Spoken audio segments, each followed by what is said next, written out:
नमस्कार दोस्तों, स्वागत है अपनी YouTube channel top trending GK में। दोस्तों आपके जो आज एसएससी सीएचएसएल का एग्जाम हुआ है 4 अगस्त 2021 के प्रथम पारी का, जो 9 से 10 बजे वाली शिफ्ट थी, इसमें जो जीके के टोटल 25 सवाल पूछे गए थे, 25 में से 23 एग्जैक्ट वो सवाल एक्स्ट्रा फैक्ट सहित इस वीडियो में जानने वाले हैं।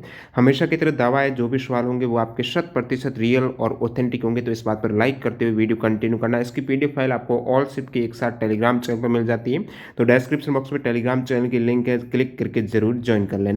तो आज के प्रथम पारी में पूछे गए ये सभी रियल और ऑथेंटिक सवाल जाने, उससे पहले मैं आपको बता दूं, आप किसी भी कॉम्पिटिटिव एग्जाम्स की तैयारी करते हो, अपनी तैयारी को परखने के लिए टाइम मैनेजमेंट, कॉन्फिडेंस लेवल हो गया, इन सभी के लिए आपको स्मार्ट वर्क यानी मॉक टेस्ट लगाना बहुत ज़्यादा जरूरी हो जाता है। मॉक टेस्ट के लिए टेस्ट बुक इसलिए बेहतरीन प्लेटफॉर्म है, आप यहाँ पर अनलिमिटेड मॉक टेस्ट है, सभी एग्जाम्स के लगा सकते हो। जैसे कि आप एसएससी की तैयारी कर रहे हो, पैरेलल में आप रेलवे की कर रहे हो, बैंकिंग डिफेंस की कर रहे हो, साथ ही साथ कोई भी other state level government exams की तैयारी करें, तो सभी एग्जाम्स के मॉक टेस्ट आप एक ही पास के अंतर्गत लगा सकते हो। इसमें भी यदि आप टीटीजी के कूपन कोड यूज करते हो तो आपको एक्स्ट्रा 10% का और फायदा होने वाला है।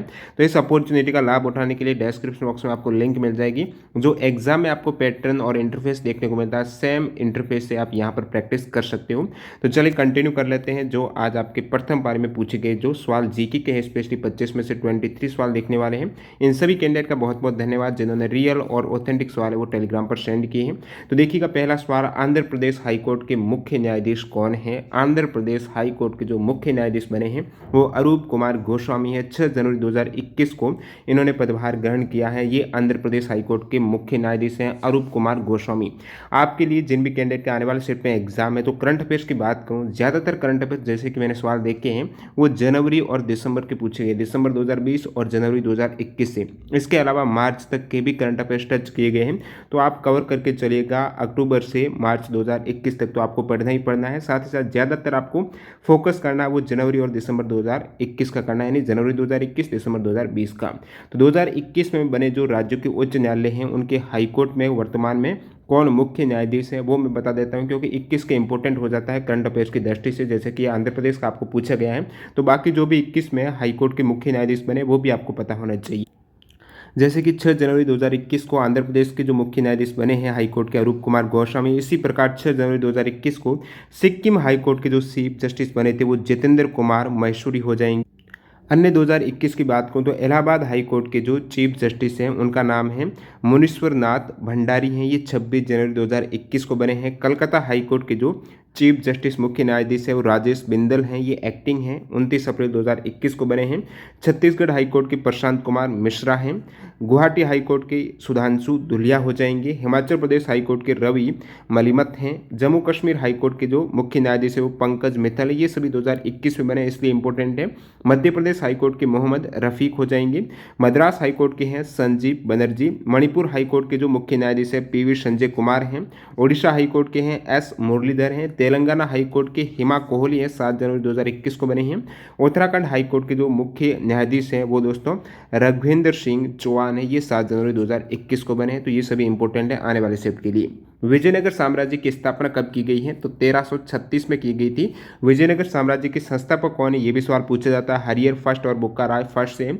एक और अभी टीसीएस जो कंपनी एग्जाम कंडक्ट कर रही है, एसएससी का हो गया, रेलवे का हो गया, ये पूछ लेता है कि जो भी विजयनगर साम्राज्य के बहुत से जो वंश हैं तो उनके कौन सा शासक नहीं है या फिर कौन सा है, आपको पूछ लिया कि हरियर फर्स्ट है, किस वंश के शासक है? तो ये संगम डायनेस्टी की है जो विजयनगर साम्राज्य की। ये 4 प्रमुख डायनेस्टी हैं, संगम, तुल्लव, सुल्लव और अरविदु। ठीक है, तो इन सभी डायनेस्टी के कौन शासक हैं ये जरूर आपको पता होना चाहिए। हरियर और बुक्का राय हैं, ये संगम वंश के हैं। इसके अलावा विरूपाक्षा राय हो जाएंगे। देवा राय भी एग्जाम में आया हुआ सवाल है। रामचंद्र राय हैं, वीरा विजय बुक्का राय हैं और पृथा राय हैं, ये सभी संगम वंश के शासक हो जाएंगे। तुल्लव वंश के कौन है? तो तुल्लव नरसा नायका हैं और इसके अलावा नरसिम्हा राव हैं और फिर कृष्णा देव राय हैं, अच्युत्य देवा राय हैं, वेंकट फर्स्ट है और सदाशिवा राय हैं। तो सदाशिवा हो जाएंगी, ये तुल्लव वंश के हैं। और इसी प्रकार सल्लू वंश के जो शासक कौन है ये भी आपको पता होना चाहिए और अरबिदु डायनेस्टी हैं, यहाँ से एग्जाम में अक्सर सवाल आ जाता है। रामसर आर्द्रभूमि साइट में जो केबार ताल लेक है वो कहाँ स्थित है? तो केबार ताल लेक है, ये 2020 में रामसर आर्द्रभूमि साइट में इंक्लूड की गई है। भारत की टोटल 42 साइट है जो रामसर वेटलैंड साइट की लिस्ट में सम्मिलित है। तो ये 42 साइट में से कुछ इंपॉर्टेंट आपको पता होना चाहिए जो 2020 और 2019 में ऐड हुई है वो कहाँ पर पर स्थित है ये तो आपको पता ही होना चाहिए। बाकी ये लिस्ट पूरी आपको मिल रही है यहाँ पर। तो बेगूसराय बिहार में है। जो कबारतल लेक है, तो काबरतल लेक है ये बिहार में स्थित है, बिहार के बेगूसराय में है। 21 जुलाई 2020 को इसको इंक्लूड किया गया है। ये एशिया की सबसे बड़ी फ्रेश वाटर ऑक्सबो लेक है, यानी गोखुर झील हो जाएगी। तो 2020 में शामिल हुई जो रामसर आर्द्रभूमि साइट है वो है कौन सी और कहाँ पर है? देखिए सबसे लेटेस्ट वाली तो दिसंबर 2020 में हुई वो तशोकर लेक है, ये लद्दाख में है। तशोकर लेक है ये भी रामसर साइट है लद्दाख में, ये दिसंबर 2020 में रामसर साइट में ऐड की गई है। इसके अलावा 2020 में कौन सी हुई है? तो सुर सरोवर है, जिसे कीथम लेक कह सकते हो, आगरा उत्तर प्रदेश में नवंबर में ऐड हुई थी। लोनार झील है ये महाराष्ट्र में स्थित है। और कंवर ताल या फिर जो काबर ताल आपको पूछा गया है बेगूसराय बिहार में है। और आसन बैराज हैं ये उत्तराखंड में है। तो ये सभी 2020 में इंक्लूड हुई है और दिसंबर 2020 में हुई है तशोकर लेक जो लद्दाख में है। विश्व आर्द्रभूमि दिवस कब मनाया जाता है? तो 2 फरवरी को मनाया जाता है। तो विश्व आर्द्रभूमि दिवस पहली बार 2 फरवरी 1997 को रामसर सम्मेलन के 16 वर्ष पूरे होने पर मनाया गया था। 2020 में जो विश्व आर्द्रभूमि दिवस मनाया गया था 2 फरवरी को, उसकी थीम थी आर्द्रभूमि और जैव विविधता। 2021 की थीम है आर्द्रभूमि और जल हो जाएगी। तो रामसर सम्मेलन है ये हुआ कब था? 1971 में, याद रखिएगा 2 फरवरी 1971 को रामसर कन्वेंशन हुआ था और इसीलिए 2 फरवरी को विश्व वेटलैंड दिवस का आयोजन किया जाता है। अगला सवाल देखिएगा, बाकी ये 2019 में कौन सी रामसर साइट ऐड हुई है? तो एक नज़र में आप ये भी देख सकते हो, सुंदरवन वेटलैंड है जो पश्चिम बंगाल में है, ठीक है। इसके अलावा सरसाई जो नावर झील है ये उत्तर प्रदेश में है। और शांति बर्ड सेंचुरी है पक्षी अभ्यारण्य, ये भी उत्तर प्रदेश में, ये सभी 2021 में ऐड हुई है। और ये आप ज़रूर देख के जाना, स्पेशली 2020 की तो आपको पता ही होना चाहिए। बाकी आपको ये सभी 42 रामसर साइट हैं, ये मिल जाएगी PDF file, Telegram channel join कर लेना। अगला सवाल, who propose the modern atomic theory है, ये किसके द्वारा दिया गया सिद्धांत है? जॉन डाल्टन का पूछा गया है। एक सवाल था, असम में मनाए जाने वाले जो कट्टी या फिर कंगाली बिहू उत्सव है, इसमें किस पेड़ के नीचे पूजा की जाती है? तो तुलसी प्लांट है इसके नीचे जो आपके कांगाली या फिर कट्टी बिहू उत्सव है असम में मनाया जाता है, तो तुलसी पेड़ के नीचे यहाँ पर पूजा की जाती है। 2019 में प्रथम लोकपाल कौन बने थे? तो 2019 में या फिर वर्तमान में जो लोकपाल है वो पिनाकी चंद्र घोष हैं। ये 19 मार्च 2019 को बने थे। लोकपाल तथा लोकायुक्त अधिनियम 2013 के द्वारा, देखिए ये पूछा जाता है कि कब अधिनियम पारित हुआ, तो 2013 में। और जो लोकपाल है वो केंद्र के लिए और जो राज्यों के लिए लोकायुक्त संस्था की व्यवस्था की गई थी। और इसका कार्य क्या रहता है? जो उच्च सरकारी पद पर आसीन व्यक्ति हैं उनके द्वारा किए गए भ्रष्टाचार की शिकायत सुनने और उन पर कार्रवाई करने हेतु लोकपाल पद का सृजन किया गया है। और लोकपाल तथा लोकायुक्त जो विधेयक है वो 2016 में संशोधन विधेयक पारित किया गया था। ऑल इंडिया फुटबॉल फेडरेशन का पहला उप महासचिव किसे नियुक्त किया गया है? तो ऑल इंडिया फुटबॉल फेडरेशन का प्रथम उप महासचिव है अभिषेक यादव को नियुक्त किया गया है। ये जनवरी 2021 का करंट अफेयर्स है। ऑल इंडिया फुटबॉल फेडरेशन के अध्यक्ष की बात करें तो प्रफुल्ल पटेल है वर्तमान में, और उपाध्यक्ष है सुब्रत दत्ता है। इसकी स्थापना कब हुई है ऑल इंडिया फुटबॉल फेडरेशन की? तो 1937 में हुई थी। हेडक्वार्टर द्वारका दिल्ली में। नेक्स्ट सवाल देखिएगा यहाँ पर, सबरीमाला मंदिर कहाँ पर है? तो आप कहेंगे तो केरल में है। पेरियार टाइगर अभ्यारण्य में स्थित एक प्रसिद्ध हिंदू मंदिर है। यहाँ पर विश्व का सबसे बड़ा वार्षिक तीर्थ यात्रा होती है। सबरीमाला मंदिर केरला में है। दिसंबर 2020 में अमेरिका के प्रतिष्ठित लीजन ऑफ मेरिट अवार्ड से किसे सम्मानित किया गया है? तो लीजन ऑफ मेरिट अवार्ड से प्रधानमंत्री नरेंद्र मोदी को सम्मानित किया गया है। अमेरिकी राष्ट्रपति डोनाल्ड ट्रंप ने ये PM मोदी को सम्मान से नवाजा है। और जो अमेरिका में भारतीय एम्बेसडर हैं तरणजीत संधू हैं, इन्होंने PM मोदी की तरफ से इस सम्मान को रिसीव किया था। और ये लीजन ऑफ मेरिट है अमेरिका सेना के अफसर, देश के कुछ बेहतरीन करने वाले व्यक्ति या फिर किसी दूसरे देश के प्रमुख को यह अवार्ड दिया जाता है, जैसे मोदी जी को दिया गया है।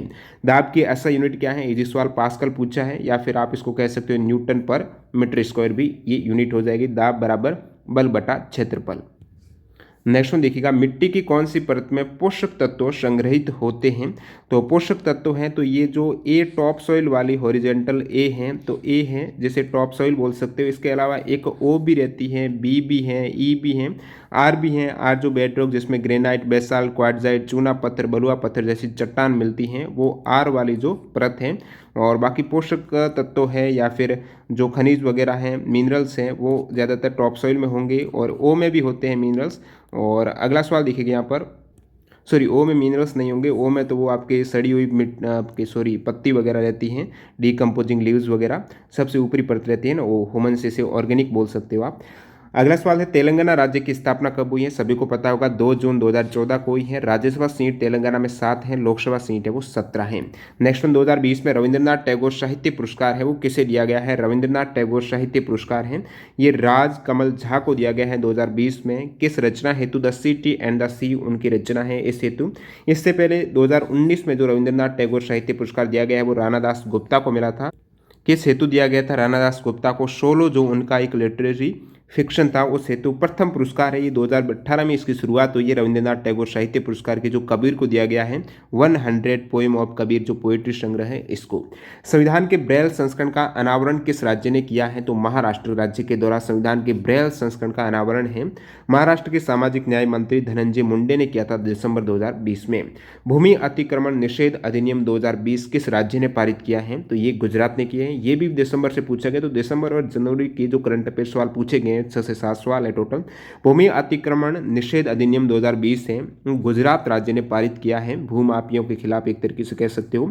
राज्य में 16 दिसंबर 2020 से गुजरात भूमि अतिक्रमण निषेध अधिनियम है वो लागू हो गया है। एसबीआई कॉर्पोरेट सेंटर कहाँ पर है तो एसबीआई का कॉर्पोरेट सेंटर है वो मुंबई में है। टोटल एसबीआई के 17 लोकल हेड ऑफिस हैं 101 जोनल ऑफिस हैं और एसबीआई जो बैंक हैं 208 फॉरेन ऑफिस या ब्रांच है एसबीआई की 36 कंट्री में ये फैली हुई है। और वर्तमान में यहाँ पे जो 26वें चेयरपर्सन है स्टेट बैंक ऑफ इंडिया के वो दिनेश कुमार खारा हैं। अगला सवाल अंतर्राष्ट्रीय पुरुष वनडे एंड टेस्ट क्रिकेट की प्रथम महिला एम्पायर कौन है। अभी ये जनवरी में टेस्ट क्रिकेट की प्रथम महिला एम्पायर बनी थी। इससे पहले 2019 में अंतर्राष्ट्रीय ओडीआई की प्रथम जो पुरुष मैच होता है पुरुष वनडे की ये महिला एम्पायर बनी थी। अभी टेस्ट की बनी है जनवरी में तो ये देख सकते हो जनवरी का यहाँ भी पूछा गया है। तो इनका नाम क्या हो जाएगा तो पोलो शाक इनका नाम है। ये ऑस्ट्रेलिया की एम्पायर हैं अंतर्राष्ट्रीय पुरुष वनडे और टेस्ट क्रिकेट की प्रथम महिला एम्पायर कह सकते हो। नाम है दोस्तों पोलो शाक और ये फर्स्ट एम्पायर रह चुके हैं वनडे की और टेस्ट दोनों की। एक सवाल एग्जाम में आ सकता है कि आईसीसी पैनल में शामिल होने वाली प्रथम भारतीय महिला रेफरी एनटीपीसी में पूछा गया था जीएस लक्ष्मी हैं। 2019 को पहली बार ये रेफरी की भूमिका निभाई थी यूएसए वर्सेज यूएई का मैच हुआ था 8 दिसंबर 2019 को। तो men's ODI world cup league 2 के अंतर्गत ये आईसीसी पैनल में शामिल होने वाली प्रथम भारतीय महिला referee GS Lakshmi.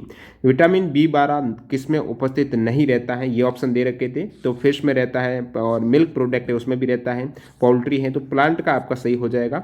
Vitamin A का एग्जाम में बहुत बार आता है तो विटामिन ए किस में रहता है कैरेट गाजर में है स्वीट पोटैटो है और इसमें विटामिन बी12 जैसे पूछा है तो मीट है पोल्ट्री फिश वगैरह है। ई है वो नट्स सीड्स वेजिटेबल ऑयल के अंतर्गत विटामिन ई मिलता है। विटामिन के जो रासायनिक नाम है वो भी आपको पता होना चाहिए। ए का नाम रेटिनॉल बी1 है थाइमिन है बी2 है राइबोफ्लेविन बी3 है नियासिन बी5 है पेंटाथेनिक एसिड है बी6 हो जाएगा आपकी पायरिडॉक्सिन है विटामिन बी7 बायोटिन है बी9 है फोलिक एसिड है साइनोकोबालमिन बी12 है विटामिन सी है वो आपके एस्कॉर्बिक एसिड है विटामिन डी है कैल्सीफेरॉल ई है टोकोफेरॉल के है आपकी फाइटोनेडाइन हो जाएगा। अब देखिए विटामिन बी12 है इनसे एग्जाम एक सवाल पूछा जाता है एनटीपीसी में आया था इनकी कमी से कौन सा रोग हो जाता है तो एनीमिया रोग है वो विटामिन बी12 और बी6 की कमी से होता है। ए की कमी से रतौंधी हो जाता है और जीरोफथलमी भी हो जाता है। सी की कमी से स्कर्वी डी रिकेटस जिसे सूखा रोग बोल सकते हो। ए है जनन शक्ति का कमजोर होना के है रुधिर का स्राव होना या फिर एंटन हीमोफीलिया हो जाता है के से। बी3 त्वचा पर दाद है बी7 लकवा है बी1 है वो बेरी रोग। चूना पत्थर एवं डोलोमाइट के अपघटन से क्या बनता है तो ये कैल्शियम ऑक्साइड मैग्नीशियम ऑक्साइड बनता है तो ये पूछा गया था चूना पत्थर और डोलोमाइट के अपघटन से। World top ranked pistol shooter in the women 25 metre category तो 25 मीटर कैटेगरी में जो शूटिंग के अंतर्गत पिस्टल में जो वर्ल्ड रैंक फर्स्ट पर कौन है तो वो है दोस्तों चिंकी यादव हैं। सेकेंड है स्वर्णोबत राही स्वर्णोबत हो जाएगी। 10 मीटर एयर पिस्टल वुमन में जो फर्स्ट रैंक पर कौन है तो यशस्विनी सिंह देशवाल है। 10 metre air pistol men category में फर्स्ट रैंक है अभिषेक वर्मा है। आपको 25 मीटर में वुमन का पूछा है पिस्टल में तो ये हो जाएगी चिंकी यादव। अगला सवाल कंप्यूटर में माउस कर्सर का काम करने वाली कीबोर्ड की को क्या कहते हैं तो माउस कर्सर का काम करने वाली जो कीबोर्ड के अंतर्गत की है वो एरो की हो जाएगी जिसे नेविगेशन की कह सकते हो। नेविगेशन की के अंतर्गत एरो की भी आ जाती है होम एंड पेज अप है तो ये सभी कर्सर का काम कर सकती है। एंड करेगी पेज अप पेज डाउन है डिलीट इंसर्ट वगैरह ये आ जाती है नेविगेशन की में। अगला सवाल मुद्रा अवमूल्यन होने पर क्या प्रभाव पड़ता है। करेंसी डीवैल्यूएशन हो जाता है हमारी मुद्रा है वो डॉलर के सापेक्ष यदि कमजोर हो जाती है उस केस में क्या प्रभाव पड़ने वाला है तो मुद्रा अवमूल्यन किसी देश की निर्यात गतिविधि को प्रोत्साहित करता है क्योंकि विदेशों से वस्तुएं खरीदना महंगा हो जाता है क्योंकि हमारी करेंसी का रेट घट चुका है, डॉलर है वो बढ़ रहा है, ऊपर है, तो इस कारण विदेशों से वस्तुएं खरीदना महंगा हो जाता है, जबकि जो विदेशी व्यापारी हैं उनके द्वारा संबंधित देश की वस्तुएं खरीदना है वो सस्ता हो जाएगा। तो मुद्रा अवमूल्यन है, मुद्रा के मूल्य में गिरावट है, निर्यात गतिविधि को प्रोत्साहित मिलता है। और बात करूँ, एक होता है मुद्रा अभिमूल्यन है, जिसमें हमारी मुद्रा है वो डॉलर के सापेक्ष या फिर अन्य विदेशी मुद्रा की तुलना में मूल्य में वृद्धि हो जाती है, तो उस केस में निर्यात गतिविधि है वो हतोत्साहित हो जाती है। अगला सवाल देखिएगा, अंतिम सवाल, कंप्यूटर का पावर बटन शुरू करने से लेकर सिस्टम उपयोग के लिए तैयार होने तक जो स्वचालित लोडिंग प्रक्रिया चलती है तो वो बूटिंग कहा जाता है। इसे बूटिंग का पूछा गया था। कंप्यूटर से 2 सवाल आए हैं, तो 25 में से पूछे गए 23 एग्जैक्ट सवाल मैंने बता दिए हैं। आपको कोई भी इस सवाल में डाउट है, जिन भी कैंडिडेट का एग्जाम था वो भी कमेंट करके बताना अन्य 2 सवाल कौन से हैं, ताकि मैं इसको PDF फाइल में इंक्लूड कर दूंगा जो आपको टेलीग्राम चैनल पर मिल जाएगी। अन्य यदि आपको NTPC में जो टॉपिक वाइज PDF फाइल चाहिए तो top trendinggk.in वेबसाइट जरूर विजिट कर देना, लिंक डिस्क्रिप्शन बॉक्स में। धन्यवाद।